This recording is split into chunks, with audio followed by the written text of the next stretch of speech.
ঈদে মুক্তিপ্রাপ্ত সিনেমাগুলোর মধ্যে বেশ আলোচনায় রয়েছে সিয়াম আহমেদের অভিনীত অ্যাকশনধর্মী চলচ্চিত্র রাক্ষস। প্রেগন্যান্সি টাইমে আমাদের সেক্স করতে কোনো প্রবলেম নাই তো?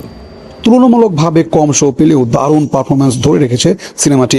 ঈদের দিন থেকে প্রতিদিন গড়ে 18 থেকে 20টি শো প্রদর্শিত হয়েছে রাক্ষসের। দর্শকদের পক্ষ থেকে শো বাড়ানোর দাবি উঠলেও এখনও তা বাড়ানো হয়নি। অন্য সিনেমার তুলনামূলক কম শো নিয়েও দর্শকপ্রিয়তায় বাজিমাত করছে ছবিটি। মাল্টিপ্লেক্সে সূত্রে জানা গেছে, মুক্তির 6 দিনের মধ্যেই ঈদের তৃতীয় সিনেমা হিসেবে কোটির ক্লাবে প্রবেশ করেছে রাক্ষস।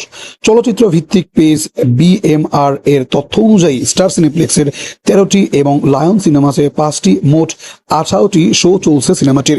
এর মধ্যে 10টি শো ছিল হাউসফুল এবং আরও 2টি শো এর ছিল প্রায় পূর্ণ।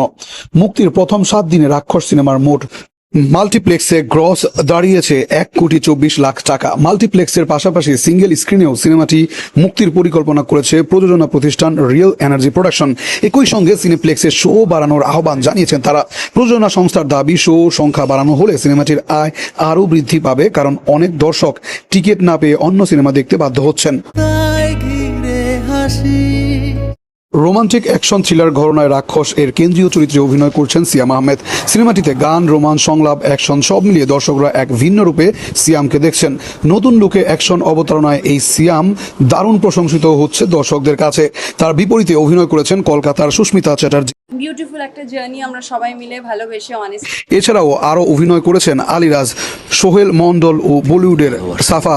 ছবিটির একটি বিশেষ গানে অংশ নিয়েছেন বলিউড অভিনেত্রী নাতালিয়া। পরিচালক মেহেদী হাসান হৃদয় বলেন, স্টার সিনেপ্লেক্সে প্রতিদিন রাক্ষস এর টিকিট সোল্ড আউট হয়ে যাচ্ছে। দর্শকদের ব্যাপক সাড়া পাচ্ছি।